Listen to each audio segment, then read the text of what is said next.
I should open the shades. It ain't gonna be that big of a deal though. Got a lot to get into.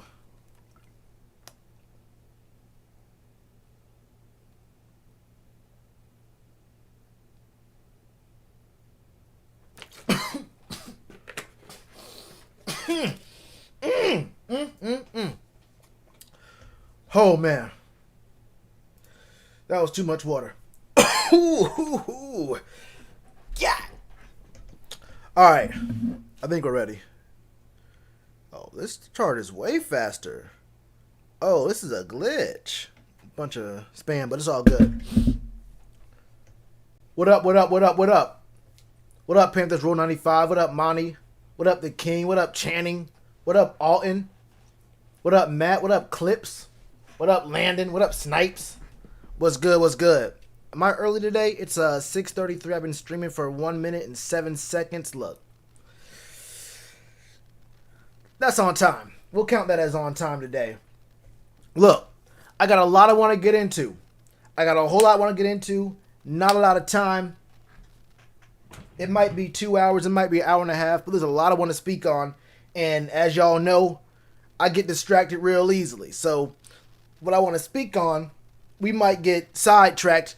And I might, we got to get to this real quickly. I'm going to give it a couple more minutes. Let folks matriculate, you feel me? Let them matriculate into the stream, and we'll get started. But as y'all see the title, man. Y'all know you know what the title says, bro. It is why there is nothing to worry about with the Carolina Panthers, at least for this season. I've seen a lot of varying degrees of very negative things about the Panthers as a whole. Now, the Panthers play on the field is one thing, but the organization and certain people in different positions, whether it be on the field or off the field, I've got a few opinions on all that. But we'll touch on that here in a minute. Too much yak, Ninja don't lie, relax. We drinking that water. This time we got water in a bottle. Last time we had water in the cans. We get water however we can. You feel me? We get water however we can. What up, Barrick? Did you change the way you spell your name? I feel like I saw maybe someone else has a very similar way of spelling their name, like a real similar account name. It's all good though. What up, Rel? What up, Alex? What up, King Keji? My guy Connor. What up, Diva? What up, Brian? What up, Rels? What up, Leon? What's good, Wes? What up, Big Dog Mansky? Let me put my chat down here. Whew, this is way better. What up, homie? Got beats? Derek Brown better not be a bust. I know that. That is exactly one of the things I want to speak on because I have seen that being said numerous times. Not just one person, not just two people. I've seen that being said numerous times. And I definitely want to speak on that. How long have I been streaming? I'm gonna let this rock for like 5 minutes. We're about 3:43, so I'll give it one more minute before I really touch on these things I really want to speak on because there's been a lot of very I want to just call it real negativity about the team as a whole. I don't care if you look. You got to call it how you see it. I know we're all fans here, and you want to see the best. You want to see and say the best things you can about your team. I would love, to be seeing the best things that I've seen from the Panthers on the field. But we haven't seen that. And then sometimes we see partially good performances that get, overshadowed by just one or two really bad mistakes. Like, for example, Teddy Bridgewater almost hitting 400 yards passing. That's what's up. It's been a minute since we've seen a 400-yard passing day from a player wearing black and blue. You feel me? It's been a slight little minute, and we haven't seen it consistently. So it's on the surface, almost 400 yards, completing all but 9 passes. That's a great performance. That's very, very good. But then you look at no touchdowns, 2 picks, and you start to think to yourself, okay, I like the yards, I like the efficiency, but what did it really amount to? It's just stats. Just stats, you feel me? My guy G.O.B. with the 5 said on tap. What up, G.O.B.? What's good with you? How you feeling today? How you feeling today? Bruh, imagine if the Panthers start winning without CMC. We can speak on that too. We can speak on, how some guys... Who was it? Who was that team? I don't want to call it a Kyrie situation because Kyrie being gone and the Celtics and the Nets playing better, that's not the same thing as CMC being gone. There was some team. Who was it? It was like, was it the Nuggets?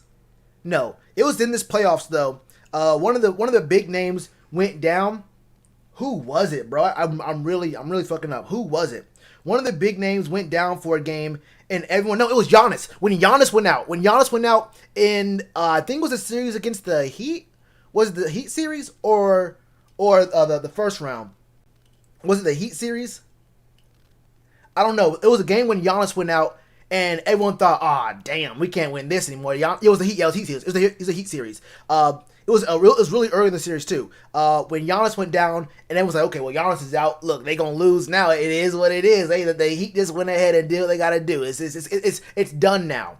But then you saw a bunch of dudes who spent most of the season sitting around watching Giannis do what Giannis does, and Giannis is one of the best in the game. Giannis is a top, I'm gonna call it 3 player. I'm going to say Giannis is a top 3 player in the league right now, mostly because Steph isn't playing, mostly because KD isn't playing, mostly because, we've seen other guys. I mean, I give it a Harden too. I might put Harden up there as well. But when in that game where Giannis went down, you thought everything was going to go to shit, right? And then you saw dudes who didn't really get a chance to shine because Giannis is shining so bright. They got opportunities. They got more opportunities, and they were able to show, hey, we can make moves too. We can really make moves too. Devontae Graham did not look very good his rookie season. Kim believes Devontae Graham is probably the second most improved player in the NBA. Didn't get voted that way, but Devontae Graham showed he could be something as well. So there are ways that guys, that when a star player, a face of the franchise kind of guy leaves, it opens up more opportunities for guys to really show something. So, You might see that. I don't think I see the same thing for the Panthers just because, in the NBA, one player can have a huge impact on the whole game. You got to worry about 2 sides of the ball and the kicking game in the NFL, so it can be a little strange there. But now we're up to we're up about on time, so we can speak on these things a little more specifically. 1 QB hit through 2 games. Now, we saw Brian Burns get a couple hits on Tom Brady that weren't counted as QB hits. I'm starting to question what specifically counts as a QB hit. I'm actually starting to question exactly what counts as a QB hit. I might be able to show that, but last time I showed film from a game, my stream got immediately copyright strike. So, yeah, I'm not sure. Yeah, Chris Middleton really did go, he basically did go Mamba mode. He really did just go crazy. Stats are for losers? Something like that. I agree that stats on everything. Justin Fields, future Panther. I might talk about the draft and whether no, I don't think I will. I don't think I'm going to touch on whether or not we should draft a quarterback in this stream. I might do a video or something like that, but I think I made my thoughts kind of known. Anyway, as y'all can tell, the title of this stream is "There's Nothing to Worry About with the Carolina Panthers." You see the emoji at the end of it, man. I don't really do emojis that much, but you know what we do, bro. We know what we do over here. Look, Tyrant of the PI, of course he did. What do you mean? It was a Heat game 4? Yeah, I knew it was one of those games. I didn't know which one. Do I think Curtis could be our running back till CMC comes back? No. No, you don't put him on a heavy running back duty. Partially because he has way more value as a receiver, and he's better off for like surprise plays at the running back spot. Also, he hasn't had a lot of reps playing running back in the past 3 years, so I don't know how much I would really want him to do that, and he's way more valuable in the pass game. Also, if you're going to be paying Mike Davis $3 million, what do you mean? What do you mean Curtis is going to be the number 1 running back? No. If you're going to pay someone $3 million, I want to see Mike Davis. What you talking about? I want to you better run that boy. I want to see something. I want to see something. I want to see something. Exactly. He's not been impressive. He's been all right. I don't know about impressive, but he's done his job. He's done his job. I don't say anything special just yet. I don't think he's done anything special just yet, but he's done his job. He came in as a backup and did about what do you expect from a backup running back who is a dual threat. I wouldn't say impressive, but definitely not unimpressive. Definitely not bad. I would probably say he did about what you want out of a backup running back in his opportunities in the last game against the Bucs. No, Reggie has not been called up yet. Actually, it was a tweet that came out maybe an hour ago. Reggie is actually one of the protected 4 players on the practice squad. He probably won't get pulled up until game day or Saturday. I don't know why that is, but that's what they said. I think it was Joe Person who said that he may not get pulled up until Saturday. Yeah, Mike isn't bad. Yeah, there's some dummy injuries, and that's part of the reason why I'm saying nothing to worry about. Because look, when you have a team, when football is a sport where repetition and timing is extremely important. It's not like, I guess baseball is repetition. It's more like timing and hand-eye coordination. But it's not like basketball where you can be athletic and smart and just good at what you do, or have a certain skill set and you just do that on one side of the court and play D on the other side of the court. For offense and defense, having chemistry with the guys in the field, knowing what to do, seeing things happen at full speed is very, very important. When you have no OTAs, no mini camp, which you get to have more time with if you have a new coach in place. No OTAs, no mini camp, a weird training camp, no preseason. I'm gonna keep saying this throughout the whole year because it's very important to talk about, especially for a team that has a new coach and has a bunch of rookies. Those things are important. Those things are important for teams that would be in an even better, or at least a more advantageous situation than us right now. Everyone can benefit from having more time in the offseason to practice, gel with each other, and get to know the system a little bit more. Those things are very big for a team like us. Davis, Cannon, and Reggie in that order. I don't know about Trenton Cannon. Trenton Cannon is more like a special teamer. I would not be surprised if Trenton Cannon doesn't really get very many touches and that Reggie actually does. I'll talk about that in a video, Harjeet.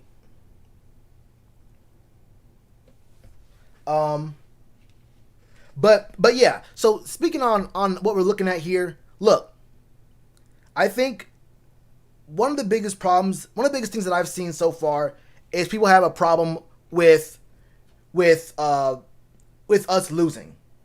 But I feel like if you thought this was going to be a season where we have heavy wins, where we're looking at, 7, 8, 9, 10 wins in this season and maybe getting playoffs, then it's not even about like you not believing in the team. It's about you ignoring what literally every single person from the top down has said since March. What was the first thing that Dave said in his pressers starting in March and early April? He said it's gonna be a process. He said it's gonna take time. He said Rome was not built in a day, and he also kept mentioning that if you're expecting a bunch of success very, very early in this transition period, you're gonna be very disappointed. He said that months ago, 6 months ago, upwards of 6, maybe 5.5 months ago. He said that. What was the very first thing Matt Rule said when he got hired? The very first thing he said was he wants to build a foundation so they can have success in the future. The biggest thing about Matt Rule is he comes in to a bad situation, builds up a culture, builds up something of a foundation that takes a little bit of time, but by the time he gets his thing, he gets what he has set. He gets a little time under his belt. He's able to make things shake for real.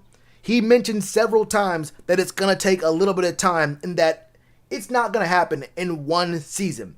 And especially not just one game or 2 games, you feel me? Especially with this situation we're seeing in the NFL as a whole. What was the very first thing Joe Brady said when he got hired? Joe Brady said it's all about the process, and everyone hates the process. Everyone says, "Oh, it's the process, it's the process."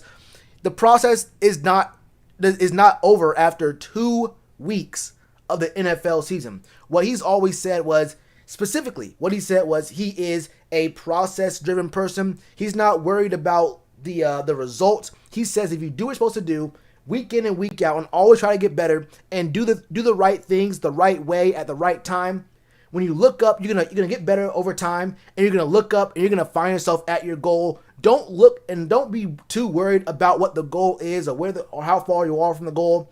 If you're doing the right things and working at it, at a certain time when you're supposed to get there, you will get there. But he also mentioned that it's going to take time and it takes a process. And at this point, I know trust the process is a weird saying now because the Sixers really did wear it out.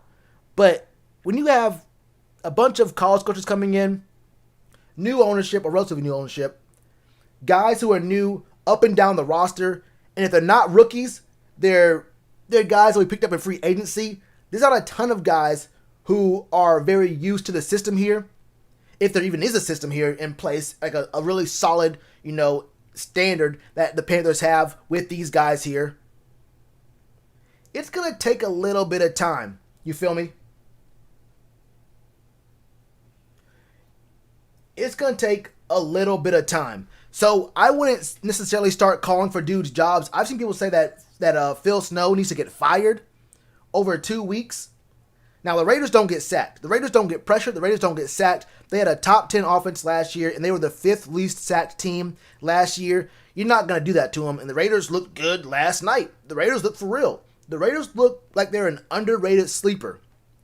Then you see the Bucks. The Bucks are they're a good team with I would say an average quarterback. So I really can't say after 2 games we have a really good idea about what the team actually is, but we already knew we weren't going to win a bunch of games. I think the predictions of us getting 8+ wins, 7+ wins was more wishful thinking and hoping and praying. When you look at the win totals from the previous several years, last year we were 5-11, right? 2 years ago, I think we were 7-9. Now 3 years ago we were 11-5, but before that we were 6-10. So since our 2015 season, 3 of our past 4 years have been losing seasons where we won 5, 6, and 7 games, right? And we lose a bunch of star players at star positions, and we replace them with players that aren't that great, new coaches, all that stuff, coronavirus issues, all that stuff. Were we going to improve from last year? Were we going to improve from 2 years ago? I don't know if that's exactly what the expectation was supposed to be. Someone asked my thoughts. Both games are winnable. I don't think the Bucks game was winnable. I think being in a position to tie a game and then it ends up in a turnover doesn't make a game winnable. Especially that late in the game. That's not winnable. That's when you're in a good shot to tie. But you have to give the ball, if you score, you have to give the ball back, right? I'm not sure and we really weren't doing much against the run game in the second half. I'm not so sure. We were within 1 score, but you still kicked the ball off, and we weren't doing much on defense in the second half. It was definitely close. It was closer. But by the same token, the Bucks gave up plenty of really good opportunities at the same time. It looked like we could have tied. I'll give you that. But winnable? I'm not sure I trusted my defense against the run if we do score and tie it and the Bucks get another drive. Because once we didn't convert, they scored, right? Because it was a 1-score game and it ended up as a 2-score final. So I'm not so sure the game was winnable, but it was closer than it was pretty close. It was close for a minute. Cam was not traded. But yeah, about the pass rush, not yet. I keep hearing about the pass rush, no sacks, that kind of stuff, the QB hits and QB pressure stats. Like I always say, you have to put those numbers into context. Week 1 against the Raiders, they don't get sacked.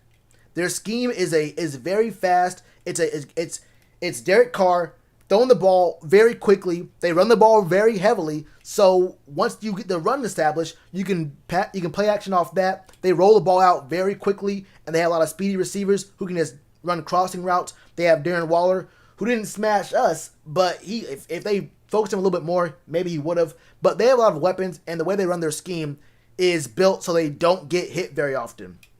Then the game against the Bucks. What are you gonna do when when KK's out the game? Can I really gauge what the pressure looks like with KK out of the game? You have Derrick Brown, who's a rookie, making some rookie mistakes. I don't think he's a bust. I don't think you can. If we're out calling rookies after 2 games, if rookies after 2 games are already busts, then I don't know what to tell you. I don't know if I can really tell how a single team looks after 2 games. I mean, after 2 games, didn't Kyle Allen look pretty good? Kyle looked pretty good minus his fumbles in 2 games. You can cherry pick any 2 games in a season and call someone good, bad, great, or trash, depending on when the 2 games happen and depending on the opponents in those 2 games. I would never use 2 games to call someone a bust, especially not their first 2 games. And even if guys look like they're going to be the greatest after 2 games, like we saw Brian Burns look like he was really, really, really good. And I think even if he didn't get hurt last year, the pace he was on was probably not sustainable. And I think just because there's other guys in the league who are better, he wouldn't have gotten Defensive Rookie of the Year. But Brian looked amazing in his first 2 games.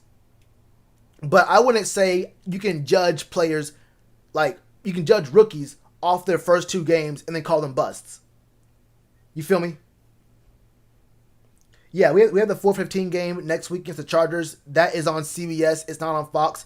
I'm pretty sure every other game we play is on Fox except week 14 against the Broncos and week 16 against the Washington football team.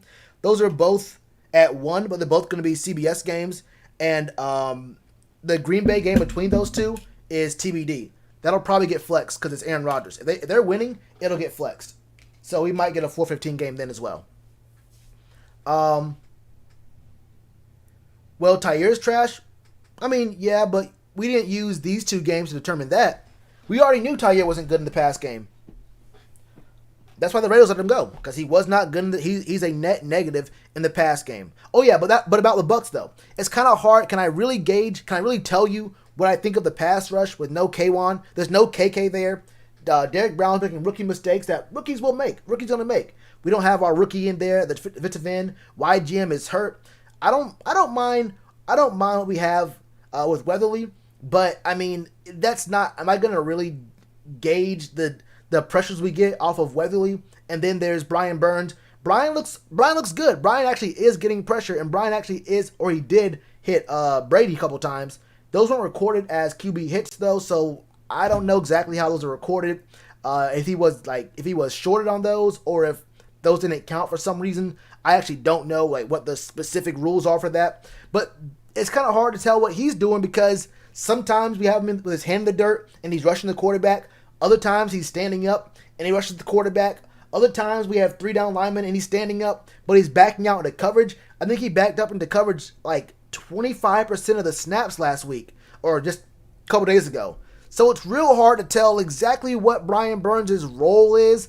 I think he's decent enough to be backing up into coverage, but I don't know if it's not his strength. He's just all right enough at that to make it not a problem. But his biggest strength is speed, and his biggest strength is getting to the quarterback, right? So I don't know if I would. I couldn't really gauge what our pressure from our D-line really looks like because we played a team that whose offense is based specifically on stopping the pass rush, and then we didn't have K1. If you don't have KK, then I can't really judge the pass rush based off those 2 games. What's DJ excuse? He been alright. Would be better on the outside, I feel. You have to cover more on the outside. Outside linebackers have to cover more. And then what do you do with Jeremy Chin and Chat? I don't know if Shaq can play the middle. And then I don't know if I would want Jermaine Carter playing the outside as well, like consistently. Wait, who do you take out though? Yeah. Who do you take out? If Tyre's playing outside, then what's the lineup look like? What's the lineup look like? Brown Young, what's Dante excuse? I ain't gonna say Dante was in the right spot at the right time. He gets a pick to his name. I'm not gonna speak on that, bro. He happened to be there. Sometimes that's life. You're in the right spot at the right time, and a blessing comes down, and you gotta catch it. And that's what Dante did. He let an old man toss him the ball, and he caught it. I'm glad he caught it. I'm glad Dante caught the ball. That return was real strange, though. Wasn't that return kind of strange? I feel like he stepped out of bounds, like, way earlier than he had to. What Shaq Thompson excuse? Shaq Thompson got the money that James Bradbury should have got. Simple as that. Shaq was a signing that I didn't hate, but I just didn't like overall, letting Mario Addison walk and letting James Bradbury walk. I don't hate the Shaq Thompson signing, like, at the time, but it's a little weird. I think we expected a little bit more out of him because we had Luke and we had TD, and Shaq was not bad. But I think also Shaq looked a little bit better because he could play the nickel, and we kept him in there when we would usually go to nickel because we had Captain Munnerlyn. And Captain Munnerlyn was just not very good, right?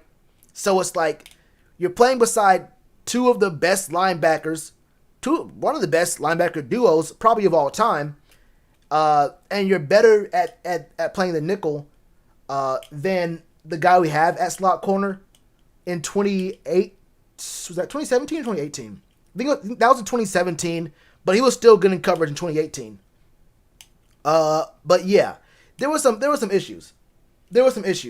So do I think he's a $54 million man, like $13.5 million a year? I don't know about that.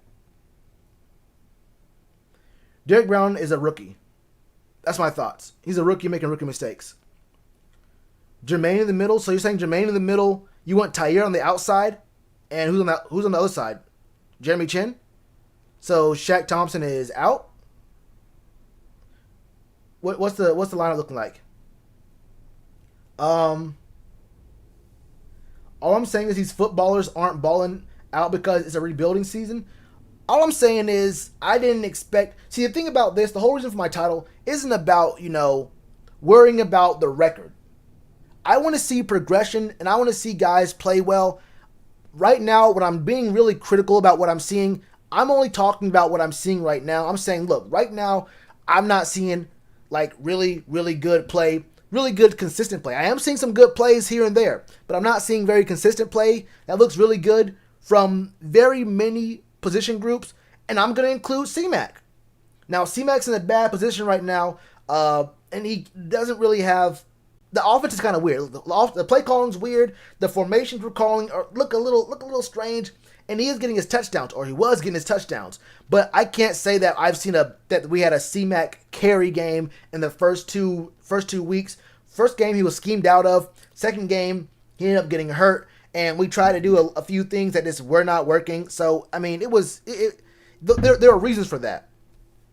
But I can't say that C-Mac looked consistently really, really good, like himself. Like he didn't have any C-Mac like games. You feel me? We beat both teams in a number of categories, which surprises me. I mean, beating someone in stats, I never care much about stats in a loss. We can talk about stats in a loss if we want to, but it doesn't really matter to me. That's just kind of worse. Like getting more first downs or having a better third down success rate, that's cool. But if we get beat in the more important ways, then it's whatever to me. What I want to see this season is, look, first of all, this is good. I'm saying right now, what we're seeing right now is good, because that means that we have the potential to have like 3-4 weeks down the road we can look back and say, whoa. We're seeing Derrick Brown getting consistent pressure. All he needed was a little time. All Derrick Brown needed a little time. He's eating up double teams, and he's engaging, and he's disengaging off of blocks to get running backs who are coming up the middle. We can say, whoa, YGM is now healthy again. He's hitting them spin moves, and he's actually cutting off the edge and making running backs have to cut back inside, funneling them back inside. He looks really smart out there. Even if he doesn't get sacks, him playing on the edge and actually setting that edge so running backs can't get those tosses to the right, can't get those off-tackle runs, and they have to come back to the interior, to the meaty part of the defense. And we can say, look, YGM looks like he's a much smarter player who's making better impact plays for this team. We can say, I want to say this. I want to say, what if we see Dante Jackson? Something just clicks. Week six, something just clicks, and Dante just does. He stops getting tricked. He stays with his man. He's making plays up and down the field. Even if he gets only 2 or 3 picks this year, 3 picks is actually pretty good. But he gets double-digit PDs, and he's not getting burnt, and he's always aware, and he's always in the receiver's hip pocket, making it hard for them to catch through contact. That's a huge thing to look forward to in this season. I'm looking for progress. I'm looking for tangible, not just numbers, not just someone had one sack through the first 4 games, and then at the end of the season they got 5. I want to see someone bringing consistent pressure, and that helps out with their sack numbers, but also makes the O-line shade the blocking to their side, or not shade, but it's not even shift either. You know what I mean, though. But they have to shift their blocking to their side, and that opens up lanes for other guys. Kind of like what Pep was doing in the later years for Mario Addison. And a lot of times with Mario Addison, he was getting sacks where pressure flushed the quarterback out from the opposite side, and he was there to clean it up and catch the quarterback, which can be hard to do. But I want to see things. I want to see growth. That's all I care about this year. I want to see growth from these players. But not just that. In garbage time? When was there garbage time? There wasn't garbage time in the Raiders game. In the Bucks game, that wasn't garbage. There was never garbage time. Like after they scored and went up 14, maybe, but I wouldn't call there wasn't real garbage time in either of those games. Well. No, I wouldn't call the beginning of the third quarter garbage time. Look, you're down 0-21. Tom Brady just is not a great quarterback, so he allows you to get back in the game. Yeah, the beginning of the third quarter isn't garbage time. So yeah, there was never garbage time in either of these 2 games. No. What up, C-Dog? We suck again? We were last. The last time we were a good team was 2017. We went 11-5, and we were second in the division, but we were only second because we lost 2 games to the Saints. We were both 11-5, and that game came down to the last play. But the play before, the play that gave us the ball back was when the Saints went for it on 4th down, and Drew Brees throws an absolute stupid pass to the right side of the field. But Mike Adams does something even stupider. He actually catches the interception, tries to throw it back down, like, oh, I didn't catch it, but it ends up we end up being back 20 more yards than we need to be. Then the O-line stopped playing on the last 2 downs. But also at the same time, who was it? Who was that out there? I think it was, who was that? Who was the receiver? He was kind of hurt that game. We threw it to him at the right front corner of the end zone. It was DPI in the play, but the refs don't call it. I'm not going to lie to you. That was the last time we were good. Before that, we were 6-10, and before that, we were 15-1. In the last 4 years, we were only good once. Then the injuries ruined us being good before. In 2018, it was injuries, but still, it wasn't looking really good. Joe Brady is supposed to be an offensive wizard, yet I haven't seen that at all. I mean, yeah, but he was also have to get used to it. Like, I don't know if we thought that. I mean, I guess I did too. You know what? I won't say that. I did expect him to come in off rip and immediately, immediately just be the best coordinator, the best coordinator in the game of all time. I won't lie to you. I thought he was going to come straight from college and be the boy wizard like Harry Potter, and he turns Teddy Bridgewater. He turns Teddy Bridgewater. I thought he was going to turn Teddy Bridgewater into Pat Mahomes. Now, check it out. Was that realistic? Was it realistic to think all that in week 1? I don't know. You feel me? I don't know. But I am seeing some questionable play calls. Burns getting only one pressure? Nah. Those numbers are kind of weird because he was getting pressure on Brady in our game on Sunday.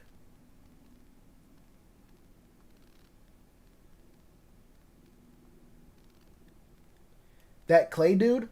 Was that Clay or was that the old dude from LSU? I think that was the other dude from LSU in the Bucks game, or when? What's his name?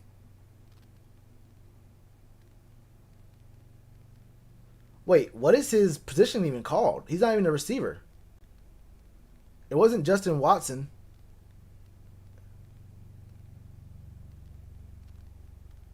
I actually don't even see. It wasn't Jaden Mickens either. I have no clue. What was his name? I don't even see it. The fake punt? Would I blame that on Joe Brady? I'm not sure I blame it on Joe Brady. I feel like fake punts have to get okayed by the head coach. I mean, that's not even an offensive play. I wouldn't even say it's an offensive play. I don't know. The fake punt was weird, but the fake punt was just a completely that could have been Joe Brady. I don't know. But a fake punt on your own 35 or 36 or on the opponent's 35 or 36 is weird. I don't mind fake punts. I hate punting. I don't like punting. I don't like kicking. I think both are just those aren't football plays. If your foot touches the ball on purpose, I just don't think it's a football play. But everyone knows at the 35-yard line, that should be a makeable kick for every single kicker in the league. The 35-yard line is a 52-yard kick. I think we're at the 36. That's 53 yards. Joey Sly, you bring your kicker out for that. You bring your kicker out. It doesn't matter what you think about him and chip shots, whatever. You bring your kicker out for a 53-yard field goal. And if you don't, no one believes you're going to punt it. No one believes you're about to punt it from your own 35. From their 35, from the opponent's 35-yard line. That's just a bad look that I feel like any random person who knows how far the snap is for a field goal and how deep the actual uprights are behind the goal line, you understand, wait, 53 yards? I would never run a fake punt. I would go for it. On fourth down here. Maybe a fake field goal. Look, a fake field goal makes sense. I have no problem with you going for it on fourth down with an offensive play. I have no problem with you faking it on a special teams play. But why would the play be a fake field goal? Why would the play be a fake punt? At least make it a fake field goal. I don't know. He's a ball hawk? Who's a ball hawk? Now, I know you better not say the name I think you're talking about. He's a, what it can't say. D-Jax needs to be a wide receiver.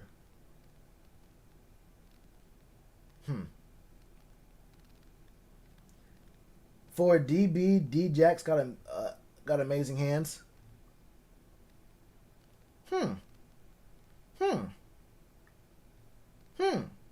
What up, Glissa? Talk about the fake punt that we ran on the Bucks 36-yard line.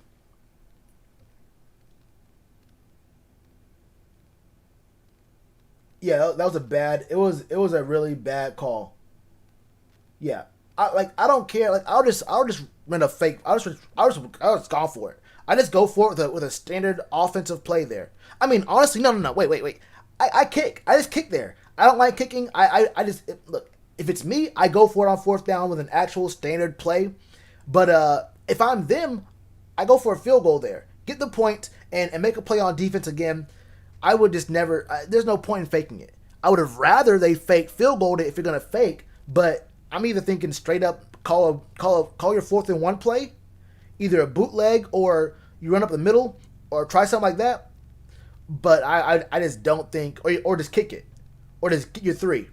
I just don't believe that a fake punt.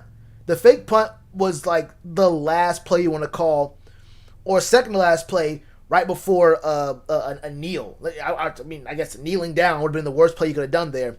But yeah, fake punt just was stupid. No one was tricked. D-Jax would take the top off of any defense. I think if Dante could catch, he'd be playing receiver. I think there was a reason why Dante is playing defensive back. He has picks, but I feel like if you're that fast and you have the skill enough to be in the NFL and you don't play receiver, there's probably a reason why you don't play receiver. Right? There's got to be a reason why you don't play receiver. Also, I'm not going to lie to you. No matter what I say about Dante Jackson, we need his help more in the secondary than we ever need his help in the wide receiver core. He would be our 6th best receiver.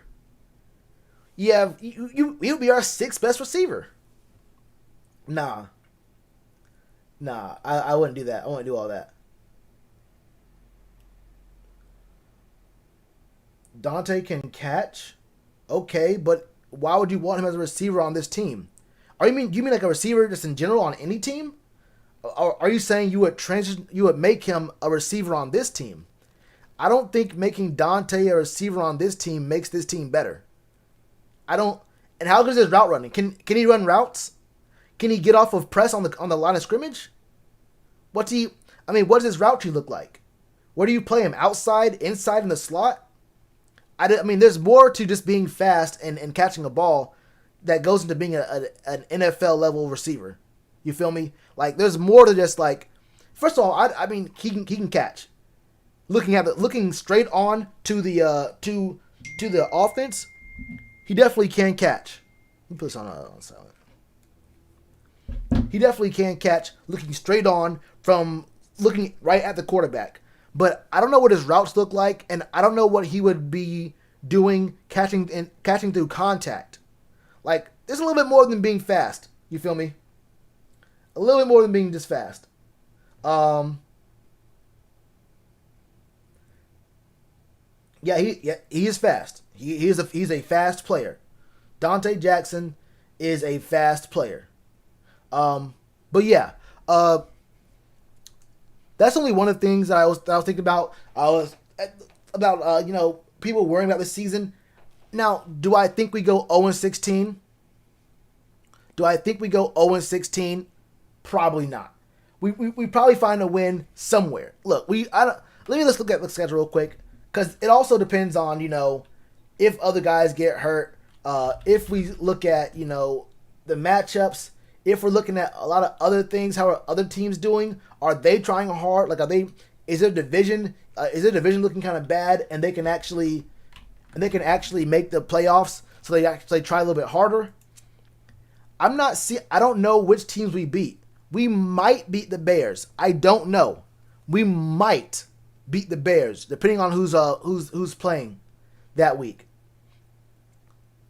The Broncos, didn't they just sign Tyrod?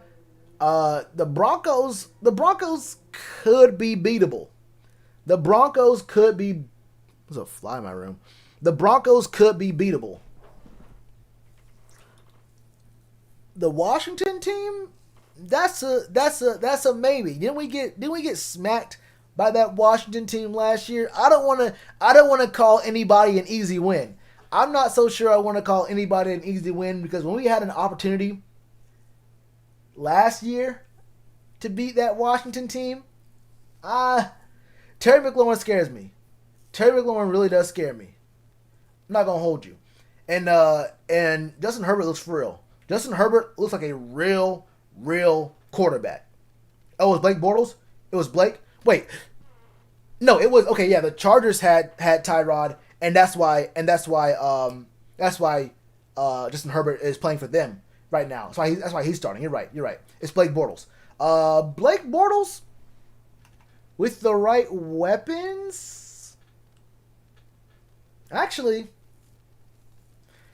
and that's a home game, and we might have fans in attendance. That could be one. That can be one. That can be one. The Bears could be two. The Chargers, I don't know. I saw a little something from these Chargers that got me a little worried. You feel me? It got me. I saw someone do something. I saw them. Hey, they could have beat the Chiefs. Hey, these Chargers could have beat the Chiefs. These Chargers could have beat the Chiefs. Trade Shaq for a second. Why would someone pick up Shaq Thompson and his contract? That's 3 more years at 13 and a half a season. Is that 14? No, 13 and a half a season. For an outside linebacker who's not like a pass like only a pass rusher. I'm not sure if another team is going to take that contract and also give us a second. I don't think hey, think about this. Think about this. Would you give up a Panthers second to pick up Shaq Thompson? I don't know. I'm not sure if I give up one of our second round picks or give up a second round pick to pick up Shaq Thompson and his contract. So I can't imagine there's very many teams out there that would do the same unless they are. I mean, I don't know. Probably not. Probably not.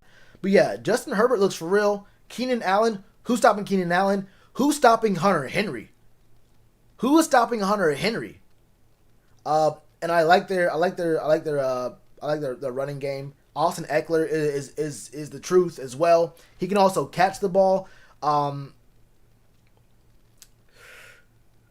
It's gonna be a tough one. The Chargers game is gonna be a tough one. They have dudes up and down the field. I really like what I saw out of Justin Herbert in that game against the Chiefs. They look comp. They look comp. Should we call man more often? I don't know if we have man corners. I'd probably say no. I would probably say no.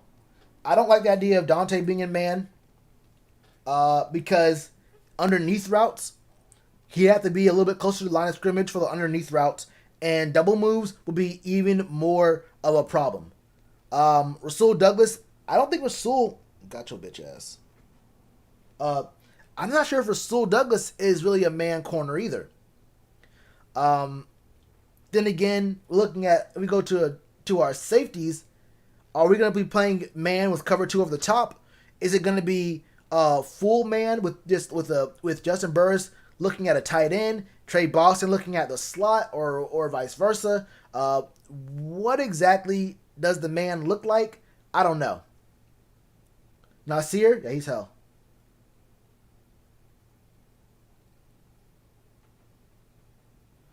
Why we give Shaq all this money? We panic. I think part of it was panic, and part of it was a bet.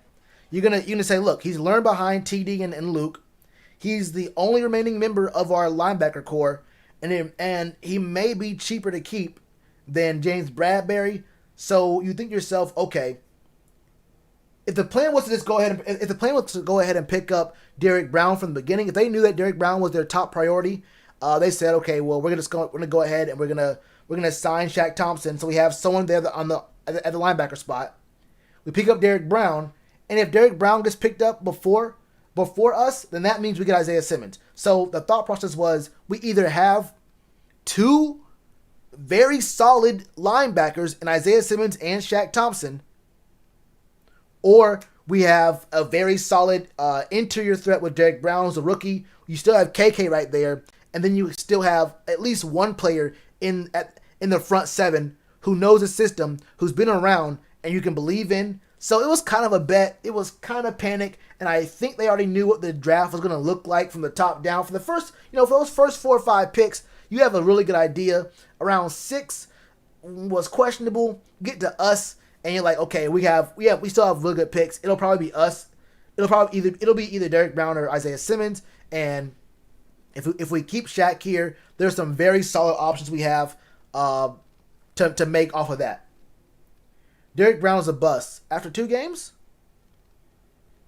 Derrick Brown is a bust after 2 games. Now I know y'all see what my man T. Thompson is saying. Hey, look, just put the matter of fact.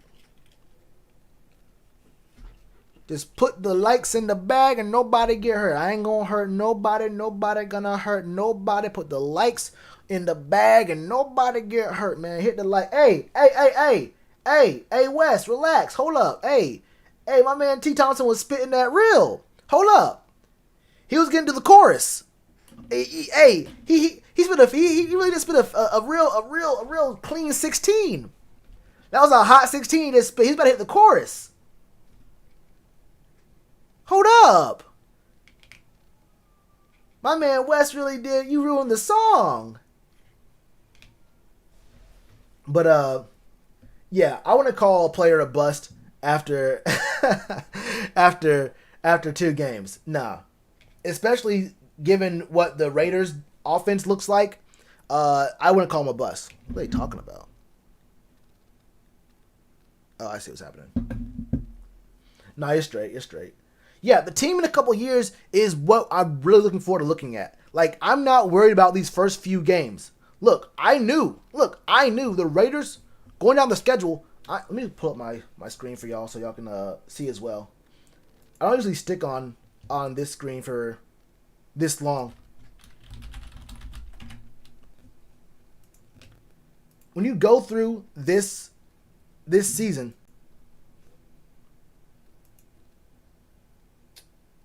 wait, what? All right, Cole, use this one. When you go through this season and you really look at the teams we play, I mean, realistically, if you knew about the Raiders look good. The Raiders look good, and it was mainly Josh Jacobs, who's a monster. He's just real. The Bucks, I knew this was gonna be a bad game. I knew it was a bad matchup, and if they had Chris Godwin, this would have been 17-48. This would have been 7. They would have scored way more with Chris Godwin in there. The Chargers, I thought, depending on whether they had if it was Tyrod, I wasn't worried as much.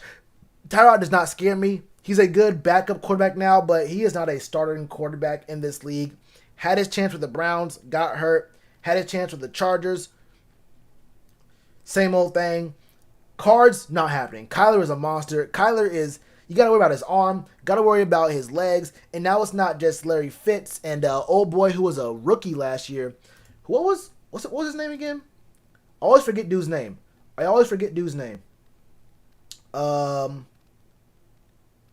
Christian Kirk. Christian Kirk was good for a lot of games last year. Christian Kirk, he was solid for a few games. He was solid for the most part, and he had some really good games here and there. Christian Kirk is actually going to be a good receiver. But when you add D-Hop to this offense, it's already over. Falcons, they can put up points. The Falcons put up points. They're a team that loves to choke. We can probably split with them, but I'm really worried about whether or not we can. Look, both of our games against them, 1, 2, 3, 4, 5, 6.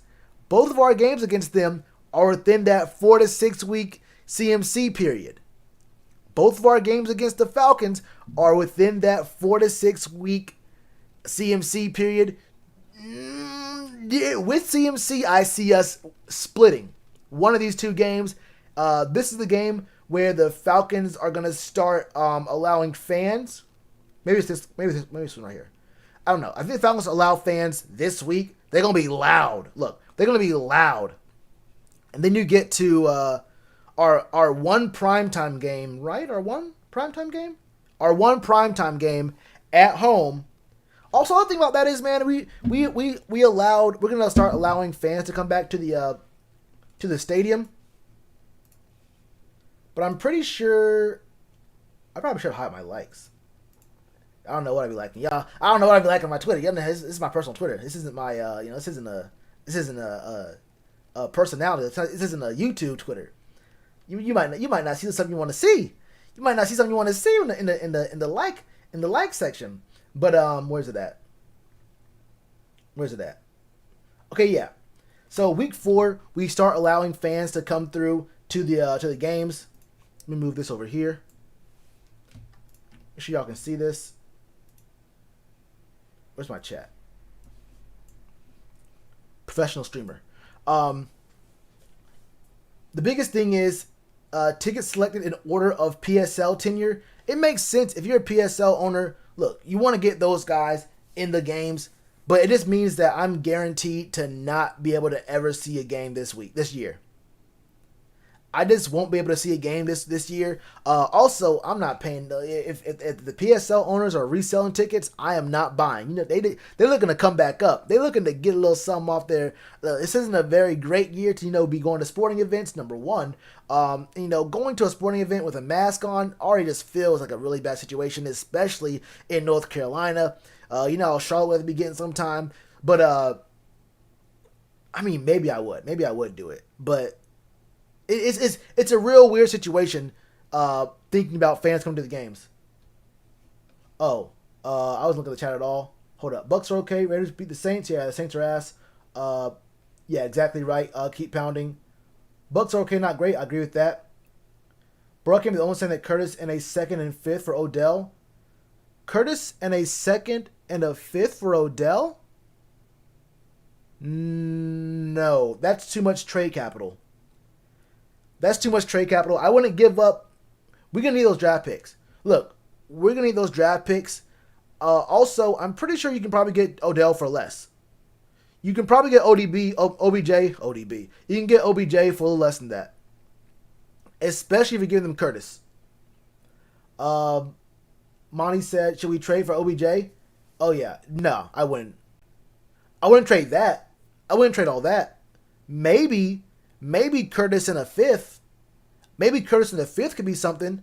But we've seen star players like OBJ go for a little less than all that. We've seen guys do all that, and it looks like his stock isn't all that high. I don't know. I don't know if I do that. Oh, he said he would be the starter. Isn't Tyrod week to week? Isn't Tyrod week to week? Also, didn't Anthony Lynn say that Kaepernick was a really, really, really good quarterback, and any team in the league should try to bring him in and try to make him their quarterback? Didn't he say that?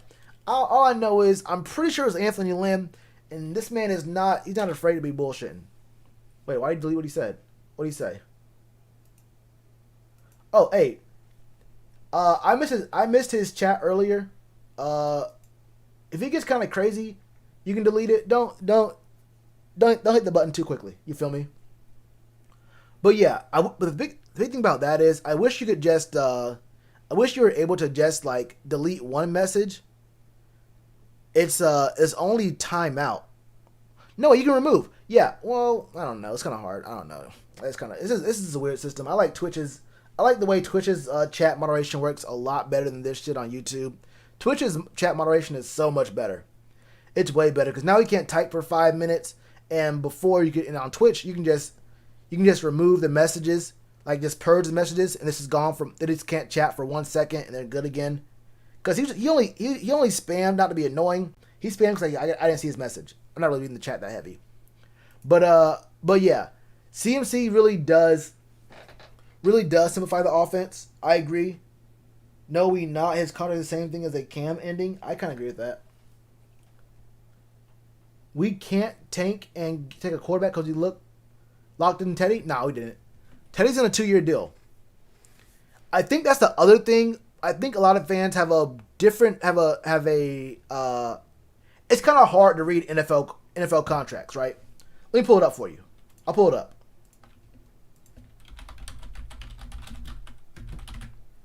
Because I get this. What the fuck? What is this? So this is what Teddy Bridgewater's contract looks like. This is on over the cap. Let me look at the thing real quick. Yeah. Look, back before 4 weeks, no. I wouldn't even if he was good to go, I would not let him play in 4 weeks, in less than 4 weeks. That'd be a bad idea. I saw what we did it with Cam. We rushed him back we rushed Cam back for no reason in years no, I wouldn't do it. I wouldn't do it. I wouldn't do it. So check out this contract for Teddy Bridgewater. 2020, base salary is $8 million. The bonus is $5 million. Here's the other bonuses and whatnot. Guaranteed $8 million. The cap hit is $14 million. If we cut him, the debt money is $33 million. You obviously can't cut Teddy this year. He's getting his money. His cap number is $14 million. In 2021, base salary is $17 million. Bonus is $5 million. So and then there's the per game and workout is $1 million. That all adds up to a $23 million cap hit. If we cut him before June 1st, in his second year, there's $20 million in dead money on the cap. 2022, the third year of his deal, base salary is $20 million. Bonus is $5 million, another $1 million in per game and workout bonuses, meaning the cap number is $26 million. But if you cut him before the third season, the only dead money is $5 million, and the cap savings is $21 million. You save $21 million against the cap if you cut him before the 2022 season. And there's only $5 million in dead money, right? There's only $5 million in dead money. This is, and there's, look at the guaranteed salary. Look at the guaranteed salary. Do you see this? Look at the guaranteed salary. Look at the guaranteed salary right here. If you can cut him after 2 seasons. This is a 3-year deal with only 2 years of guaranteed money. This is not an NFL or an NBA or an MLB contract. NFL contracts is funny money. He's only locked in for this year and next year. You can cut him and save money against the cap. You feel me? So Teddy is on a 3-year deal, but it's one of these, the NFL, look, anytime you see an NFL deal, it's always fucked up. The players have no power because the NFLPA doesn't allow them to have power. They want to, look, I want these guys, look, I want these NFL players to be able to smoke weed if they want to. But every time you get something from these owners, the owners don't care about these players smoking weed. But if you say, look, hey, we'll let you smoke weed, but if we give you that, we're not going to also give you fair contracts and actually fully guaranteed contracts like the NBA and MLB and I think hockey, but who knows about hockey? Who cares about hockey?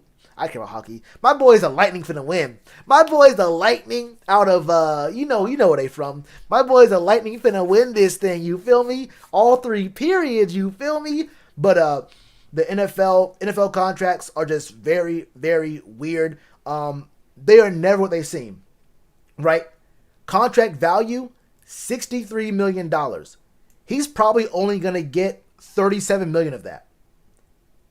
The full contract value is $63 million. He'll probably only get $37 million based off of these two, the base salary, the $10 million in, what is this? This is $25 million in base salary, $10 million in prorated bonus, and then $1 million each in per game and workout bonuses. You feel me? I blocked you out? What do you mean? What'd I say? No, I didn't do it. Hold up. I don't ban anyone. Check it out. I have not banned anyone. I have not banned anyone. Exactly. Jay Evans. They made the salary floors is a very, very good out. Which is also why I've been saying that I'm not so sure you draft a quarterback next year. I'm thinking you may as well get the value you can out of this Teddy B contract because, I mean, if we want to use a first-round pick on a quarterback, I wouldn't be too upset, I guess. But you might see something in 2022. You might see something. You obviously can't cut Teddy. You can't cut Teddy. So you're almost guaranteeing you're going to be playing him this upcoming year in 2021. And I don't mind. Look, I'm the person who doesn't mind letting a guy sit. I'd rather a first-round pick guy, a quarterback, sit their first year. You feel me? I'm explaining the contract situation that we have with Teddy Bridgewater. Someone said we're locked in, and it's really hard to understand how NFL contracts work because the NFL contracts aren't really contracts. and the NFL owners really do have all the power. Okay, they have all the power. They don't have to guarantee to give you the money they sign you for. There's always when you see contracts. Hold up. When you see contracts, like look at this one. You see Pat Mahomes. There's total value. There's average per year. There's total guaranteed. Wait, this isn't this. I think the other site does it better. But there's the total value. There's guaranteed. Then there's guaranteed at signing. Those are all three different numbers that can all be different depending on how long they keep you, how well you play, if you hit your bonuses and that kind of stuff. There's the numbers really don't add up, or they only add up in a way that helps out the franchise the most. Oh my, okay, I got you. But yeah, basically that was a long way of me saying that we basically only have Teddy on a 2-year deal. He is going to be he's a bridge quarterback. And at the same time, I would rather look, man. I see some problems. I see some big problems on this team, bro. We don't have an O line. There are guys who are going to be leaving. Guys who are going to be on the last year of their contracts after this upcoming season. Center and left tackle being the biggest ones. Do we have to re-sign Taylor Moton? That's only right tackle. I feel like I want to see this O line get something there. Are we just gonna have more guys come in on 1-year deals on the O line? Secondary is a problem. We're putting band-aids on a lot of spots on the defense. You got to build something up somehow. Get Earl Thomas? Nah, probably not.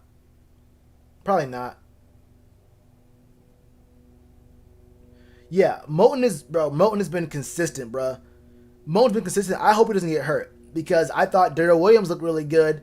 He got hurt and then he got kind of screwed. It's one of those things where he thought that he was gonna get paid. We said, you can test out a free agency, but come back if you really want to see some.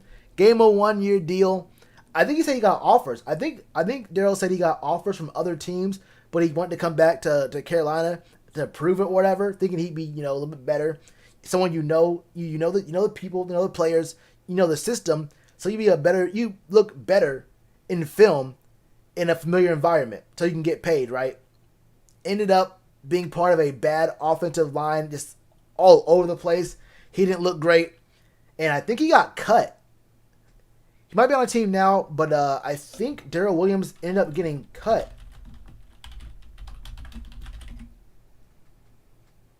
Oh, he's on the Bills? Wait, then I kind of want to see March 26th. That was when we let him go. I thought I saw his name on the cuts for the Bills. They might have brought him back. I kind of look through their. I really don't care actually, but I kind of do look through their archive. Wait, this site is built. There's not even dates. Why are there no dates on these? You can use context clues, but wait, there's no dates.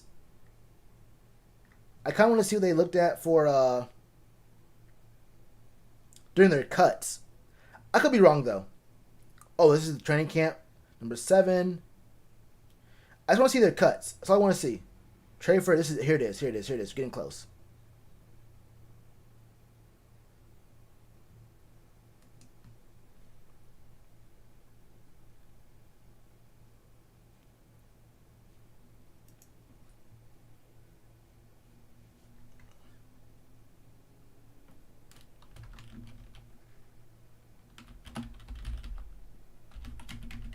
Okay, no, he wasn't cut. All right, I was wrong. I thought I saw it. I thought I saw that like when it happened. But okay. I thought he might have gotten cut then brought back, but no, I was wrong. Where are we at now? Oh yeah, looking at these games, I'm only seeing about 3-4 wins. I'm seeing 3-4 wins, and this is the Chargers game. I'm including this Chargers game. If it's Tyrod, we win. If it's not Tyrod, Look, bro, I don't see how you get this out of your quarterback going up against the fuck. I can't play YouTube. I don't see how you get 22 of 33, 311 and a touchdown and a pick out of your quarterback going up against this quarterback who went 27 of 47, 300 and 2 touchdowns. That is crazy pressure. And you say, "Good game, Justin. Go back on the bench. We're going to play Tyrod again this game. We're letting Tyrod play." I don't know how you do that. Especially considering Tyrod had these numbers against the Bengals. 16 for 30, 208, no touchdowns, no interceptions. And you win that game based off of what? Two field goals? I mean, no, that's only 7. 7, you score 16 points. Yeah, that's 3. Yeah, 3 field goals. You score more points in field goals than you do touchdowns, and the one touchdown was a rushing touchdown by Josh Kelly. I mean, I don't know how you do that as a franchise, but if it's Tyrod Taylor, we can win. If it's Tyrod, we can win. If it's not, we lose. So I only see like 3. Wait, hold up. I only see like 3 games on this schedule that look really winnable. But that's not my problem. I don't care about losses. I just care about seeing us progress. I want to see the players progress throughout the season, and I also want to see these coaches, their play calling and their adjustments progress throughout the season, because it's not just the players who are going through these growing pains and that kind of stuff. These are guys who coached at the college level. I guess it was a little bit unrealistic to expect these dudes to come in and immediately be the best in the league at what they're doing.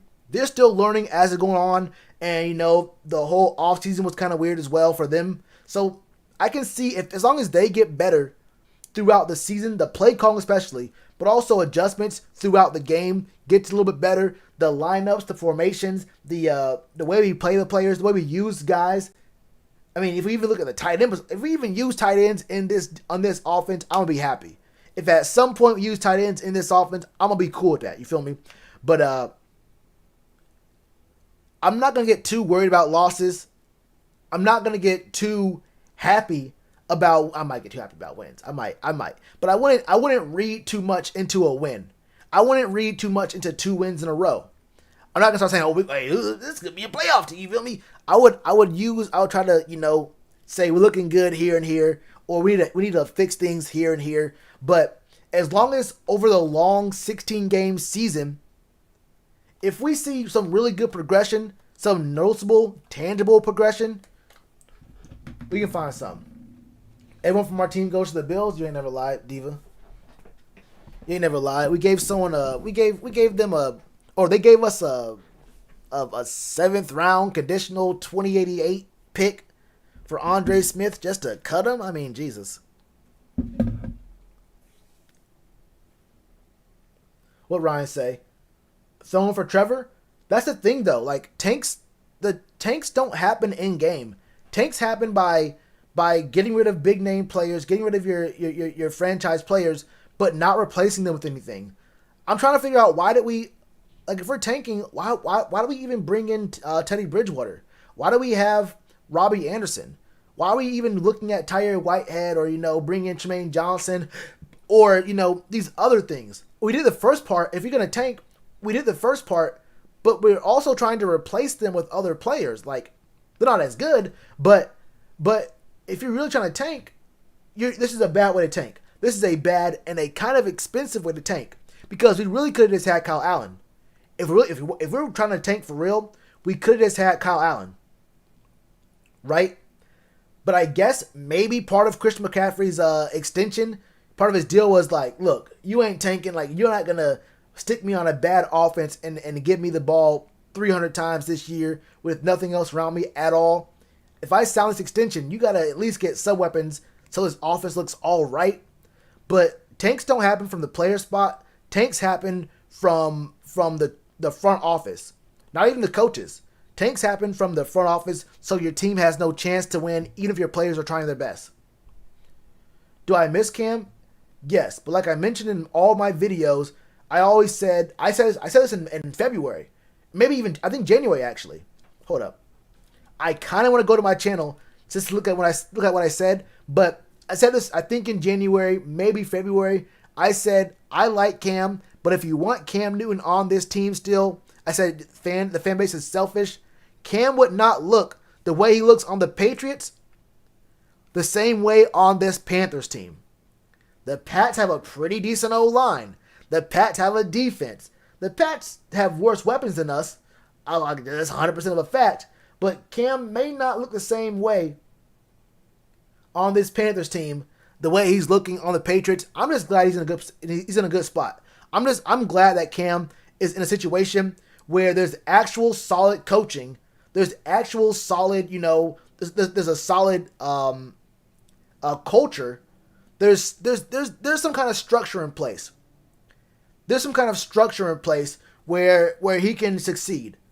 And of course I miss Cam. Look, of course I miss Cam. But I feel a lot better watching him have a chance to win. I did not want to see Cam on this team because whether we had Cam or not, we were not going to be a playoff team this year. I'm going to be real with you right now. This was not a playoff team with Cam. Because with Cam, you have to give him a better contract, and then that's even less money you can pick up other players, whether it's defense or offense. We're probably not a playoff ready team this year, maybe not even next year. I'm glad he's in a situation where he can prove he's still healthy and can play the game and is in an actual realistic position to win.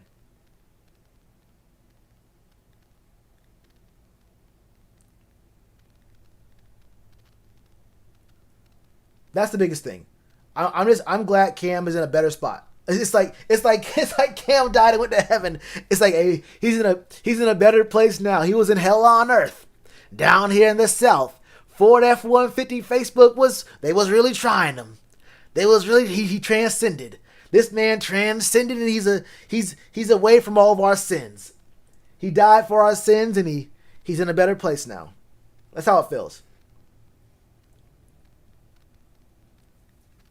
Yeah, and that's worse. I think unintentionally tanking is worse. Yeah, that's what I'm worried about, Run CMC. I'm really worried we're gonna hurry him back like we did with Cam.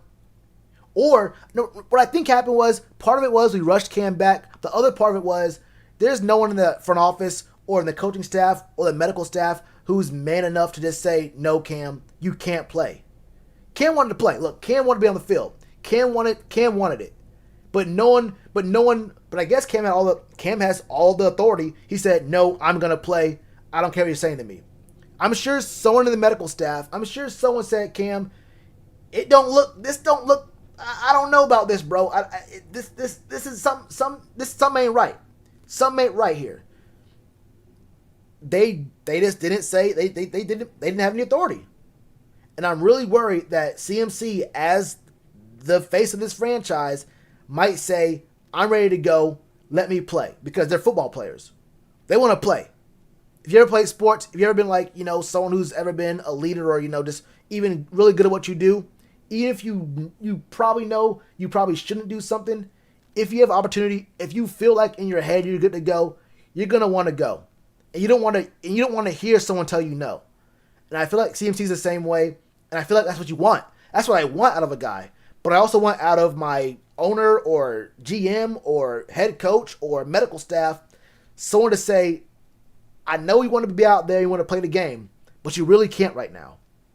I need someone to tell the C-Mac no. You got to tell him no.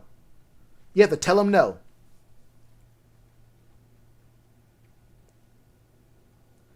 We will find a middle in the off season. That's a killing. Oh yeah, I see. I feel you. No, I agree. Cam would have brought energy, and we would have won more.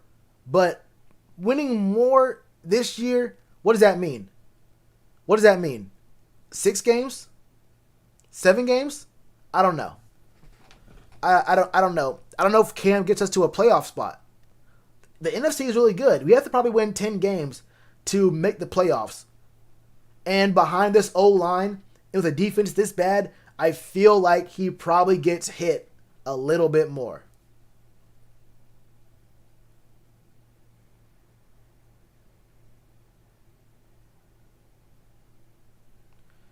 Imagine if we kept Josh Norman.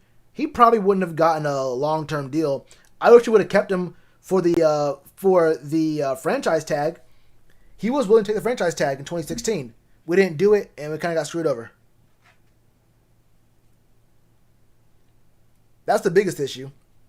And then he looks bad. He looked bad in Washington because everyone looks bad in Washington. I don't blame J-No for looking bad on that team. His first year was better than 2015, I think. I'm pretty sure it was. I'm pretty sure his first year looked really good.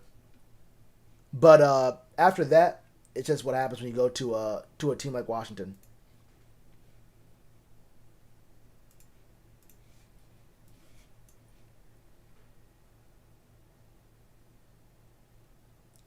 Why are we not spreading it out? Test them deep if you must. Yeah, exactly. Well, that's what we try to do. We tried to move away from C-Mac early in the Raiders game, but it turned out it didn't work. It didn't work out.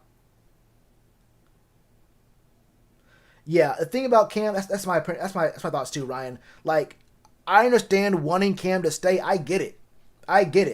But it's really hard to put $35 million a year for 4 or 5 years in a guy like Cam because you just don't know if he's gonna be. He can be healthy all this year, but can I guarantee over $100 million guaranteed that he's gonna be healthy until 2024, 2025? I don't know. And you have to extend him this year. You can't let him get to the end of the season and he's a full free agent. Like that drives his price up even more, especially if he has a really good year. So it was a bad situation. The only thing that was bad about what happened with Cam is the way the team handled it.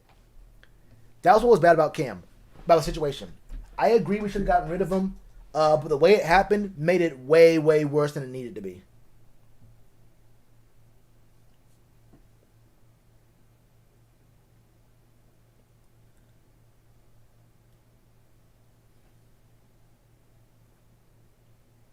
What up, C's?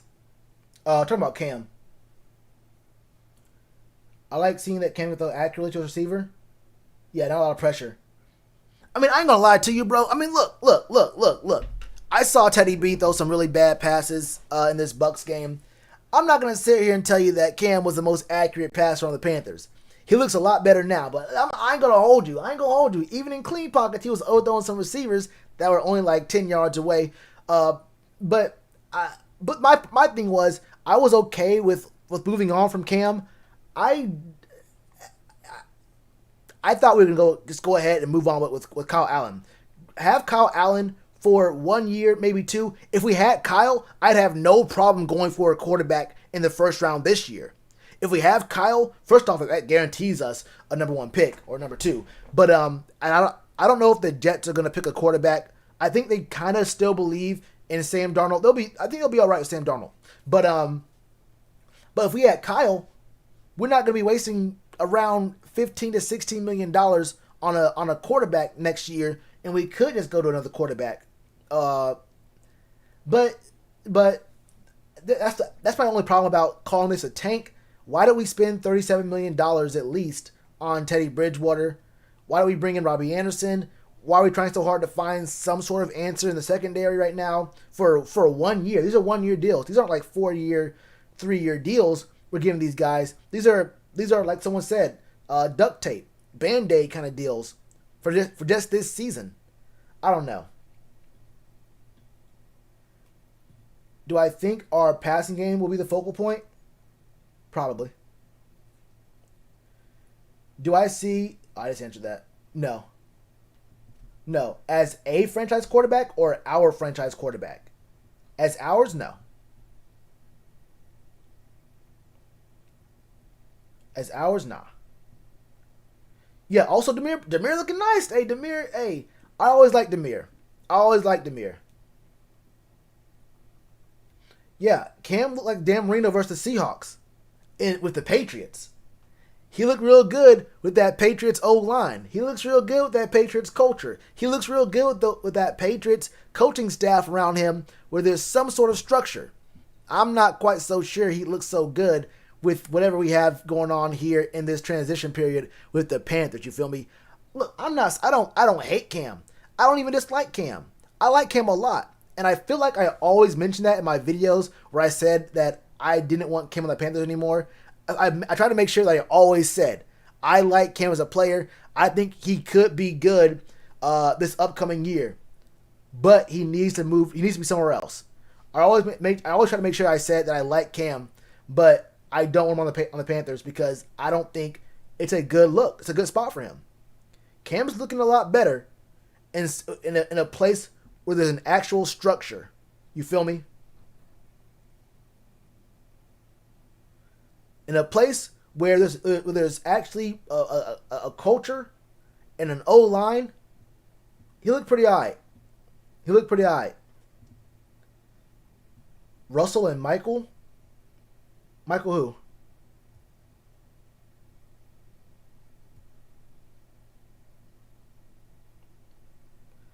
Yeah, the Patriots can probably once you see Cam play good for maybe 4 or 5 weeks, and they have a hard schedule. I think they have like the second or third hardest schedule in the whole league.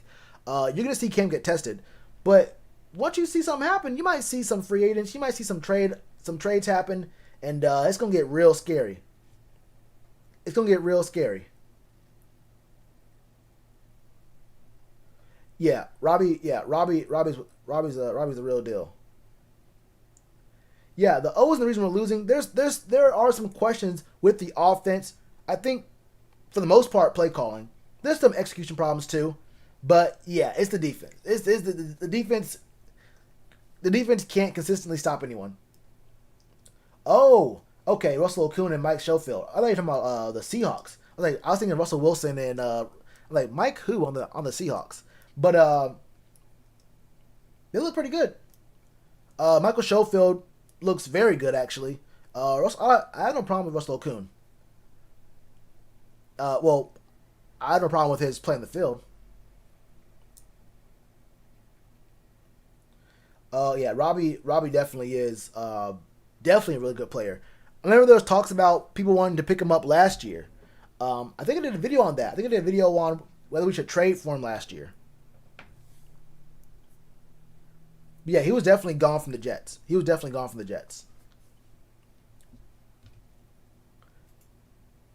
But yeah, like I mentioned, I have no real worries about this team, about the Panthers for this season, as far as maybe stats a little bit, but as far as wins go, as far as that kind of stuff, I don't really care. I'm really more worried about how we look as the season goes on. If we look better as the season goes on, if we actually, have progress and the players, the coaching staff, the play calls, all that stuff looks better, and we see these younger guys, these rookies, actually, get better throughout the year, I'm cool with that. That's a successful season for us. Success this year isn't 7-8 wins. Success this year is seeing some really good growth out of the young players. I don't want to see us have CMAC carry us to 7 wins, but we don't really see any real progress from Derek Brown or Brian or YGM or Taylor Moton's gonna be good no matter what. But or DJ even or someone else or Dante even.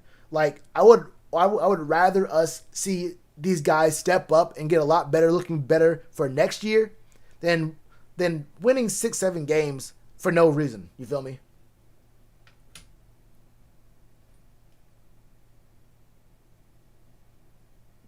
I think you did. Monty.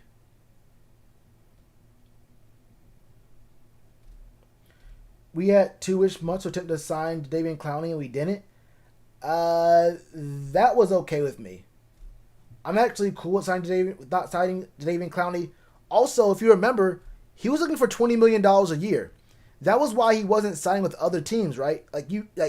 He fired his agent. I think he fired 2 agents. I think he fired one. He might have just fired one agent. But he was looking for $20 million a year or around that ish. You feel me? So we weren't signing him. We did not have 2 months to sign him because he was not signing with us. We were never paying that much money for Clowney. That wasn't going to happen. That was never going to happen. It would have been a bad idea to sign Jadeveon Clowney. That would have been a horrible idea. A bad idea to sign Clowney. But either way, he was either going to go wherever he can get paid or wherever he can win, and we couldn't do one of those things. Yeah, we couldn't do one of those things. Dante isn't bad, like, skill set wise. He's just inconsistent. And I would say wildly inconsistent. And it's more about his attitude. It's not about his playing the field is one thing. Playing the field is one thing. But 2 straight years of blame deflecting and having a weird attitude and straight up lying about stuff, like, that's a problem. That's a real problem to me. That's a real problem to me.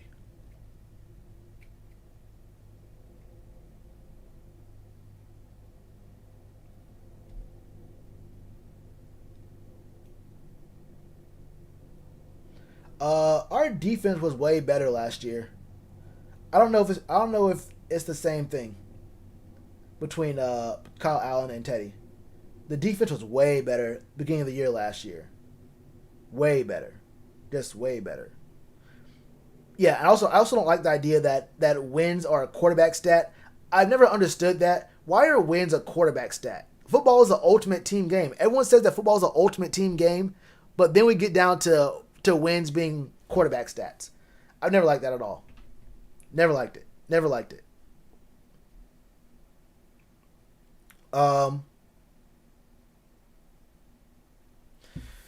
With our cap space, depends on what the plan is in the draft. But I would probably look at secondary, pretty heavy secondary, and in the O line.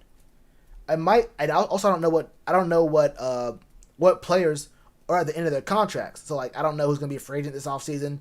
I'm not really worried about all that right now. But I look at O linemen and players in the secondary.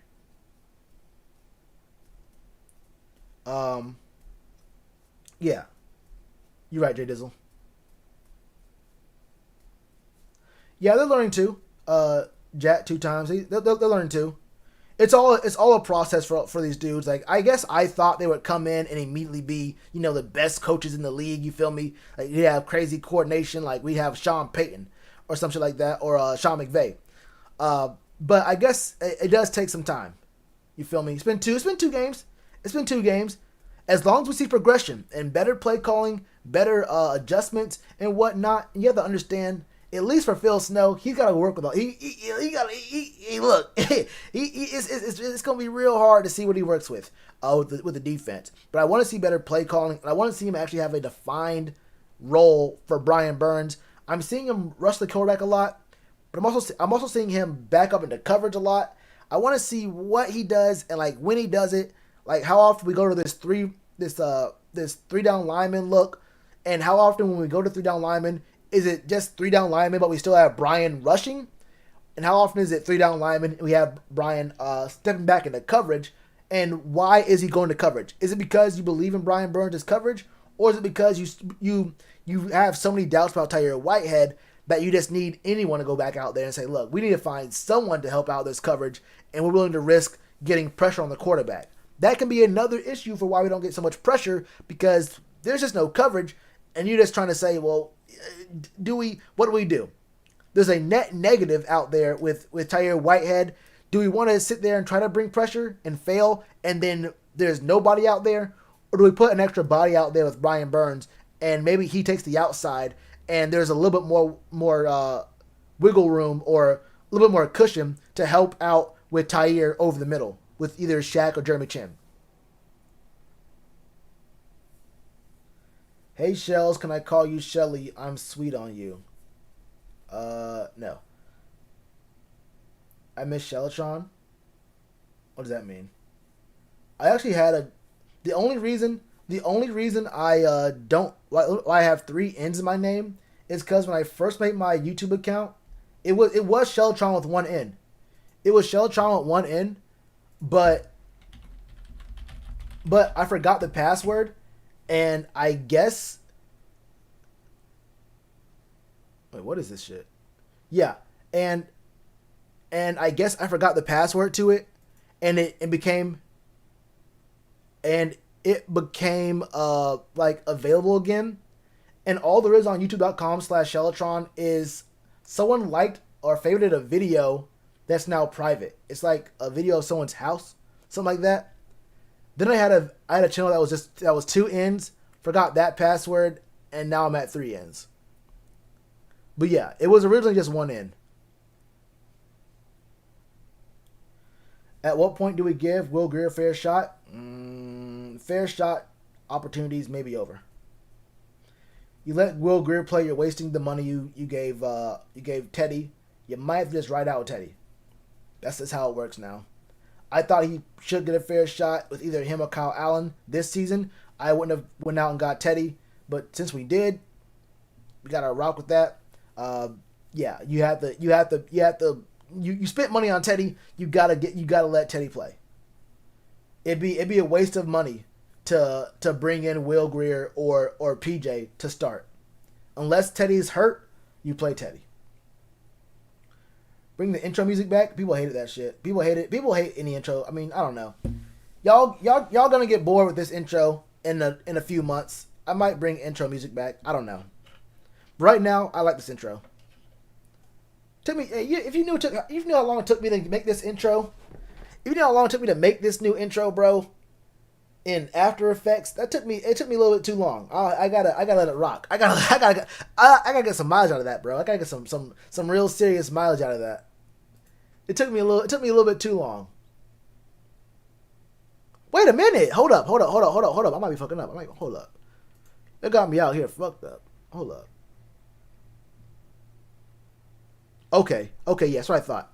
The game's at 9 o'clock. I said, hold up, it's 8:09. My Nuggets might be playing. Hold up, my Nuggets might be playing. My Nuggets. I'm trying to see a Nuggets Celtics little finals. I'm trying to see my Nuggets Celtics little finals. Not really should be Lakers Nuggets or Lakers Celtics. Yeah, it's just tough. It's just real tough. A tough shake for Will Grier. You ain't gotta tell me, Jap, but he's in a better place too. Colin Jones is gonna join the team the day before the Super Bowl, and he's gonna get 8 picks, 4 touchdowns, and the only reason he doesn't get 8 touchdowns is because he pitches 2 back to someone else, to one of his linebackers who's trailing him, because obviously Colin Jones is the fastest player on the field. Pitches 4 back, lets them get touchdowns, and he declines the MVP award. He says, "No, I don't want the MVP. Give it to that kid in the stands." There's gonna be 14 people in the stands at the Super Bowl. He don't say give the trophy to him, give him the bonus money, give him the truck, whatever it comes with. I don't need it. And then he ascends to heaven.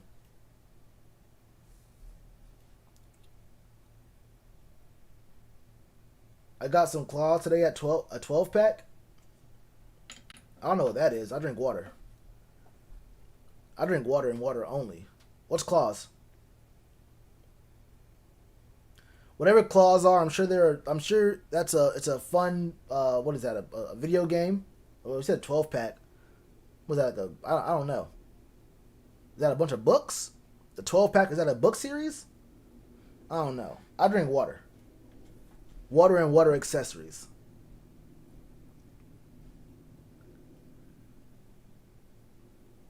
Yo, can we... Wait.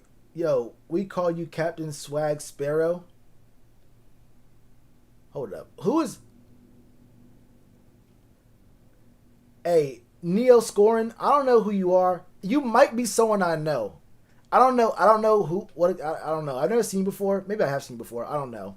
But you're saying some real specific things that make me think you're either making random jokes or you're referencing things that only a few people who actually know me would know. I feel like you're referencing things that only a few people would really know. That could be a random joke.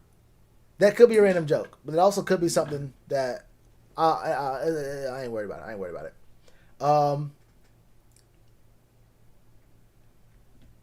Who else did the Panthers put in their Hall of Fame?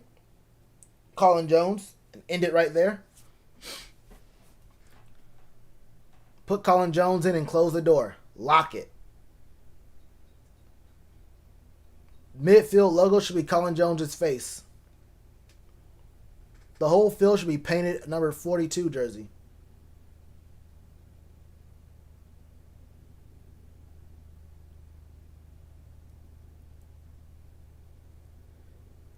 Moore or Anderson at wide receiver 1.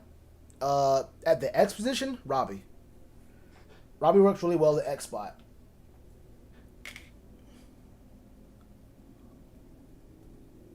Them two gloves ain't doing it. Yeah, it's like a 1A, 1B kind of thing. But yeah, I would put Robbie at the X spot. And no matter, and whether you give one guy more targets than the other, then that's whatever. But yeah, I put one of the X. I put Robbie, far right. Did Tyre play better in week 2? I mean, he didn't give the game up at the end of the game. Better? It's hard to play worse than week 1. I don't know if I say like significantly better, like way better, but I will say that it wasn't as bad. You can't blame the game on him, at least. There was problems, but you can't play the game on him. Blame the game on him. Whoa, Billy Donovan just got hired to coach the Bulls? That's kind of tough. They're going to be ass still.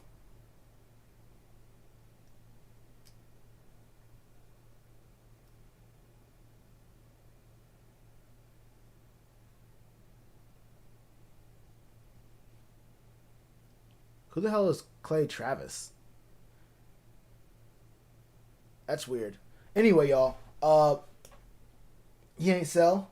Yeah, you're right. He ain't sell. I got up to here. Jesus Christ. Put John Casey on the Team Hall of Fame. He might be in the Patriots Hall of Fame. Yeah, chin look good. Saints sold? I don't know. I think Drew Brees' arm is just shot. Drew Brees is a smart, accurate quarterback. He just does not have an arm anymore. And he hasn't had an arm for, I think, the last 2 years. I think once the Saints got a real defense, if you watch these Saints games, once the Saints actually got once they got Lattimore, once they had Marcus Lattimore, once they got Lattimore, Drew Brees didn't look the same. Now, he's been very accurate, one of the most accurate in the league.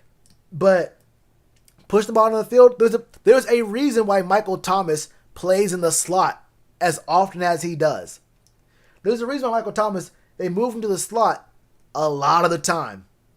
But yeah, Drew's arm. Drew's not the same. Drew is not the same. Could have had Cam for $19 million. Would have still let him walk. Not the way that we did it, but it's not just about having Cam on the Panthers. That's not where the conversation ends. It comes about, like, you have to think about the defense, the O-line, the scheme, the coaches, the culture, all that stuff. Would the team actually win or be a playoff team with Cam this year? I'm not quite so sure. He looks a lot better on the Patriots because the Patriots are in a much better position to win. Better culture, better coaching staff, better a whole lot of things. Better defense for sure. He's in a much better situation right now. If Cam was here, he would probably get hurt. In 16 games, if Cam was here, he probably gets hurt. So yes, we could have had Cam for $19 million. But does that mean that we be getting the Patriots Cam? We get the same exact thing out of Cam here that they're getting in the Patriots? I don't know. I'd probably say no to that. I'd probably say no. But yeah, I'm about to hop out of here, man. I only had like an hour and a half in me. We've been going for hour 45. I think my limit is really like an hour. I think I got the juice for like an hour, maybe hour 20. And at that point, it becomes a little bit low energy, maybe a little bit. But I like these quick hits mostly because I do those 5-hour streams on Sunday. and I might start doing the primetime live casting, the play by plays on Thursday and Monday. So doing these streams during the week, making them a little bit shorter, keeping them real focused, real tight. You feel me? Just keep them focused on one thing or a couple things. That'll be a little bit better for me. But yeah, trade Teddy Bridgewater for Taysom Hill. Jesus Christ. What up, Cameron? You came in at the exact wrong time, my brother. In a few years, when Cameron retires, he should be a Fox analyst. When Cameron retires, I don't want to see him on TV. When Cameron retires, he's gonna be in movies and shit. I don't know. I can see Cameron doing being on SNL a lot. Have phone lines? I might do Discord. If you have Discord, I might do that. I literally have no idea how phone lines work. I could look it up. Sounds like a lot of effort. I'll see about it. But yeah, I have a Discord channel. We can just do one-on-ones there. It's a free app. Honestly, I might just do Discord. It might be harder though because if you watch on your phone, you can't be on YouTube and Discord.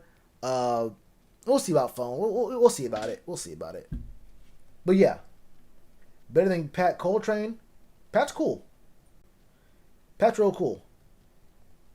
I like Pat. I see Cam as a referee. Jesus.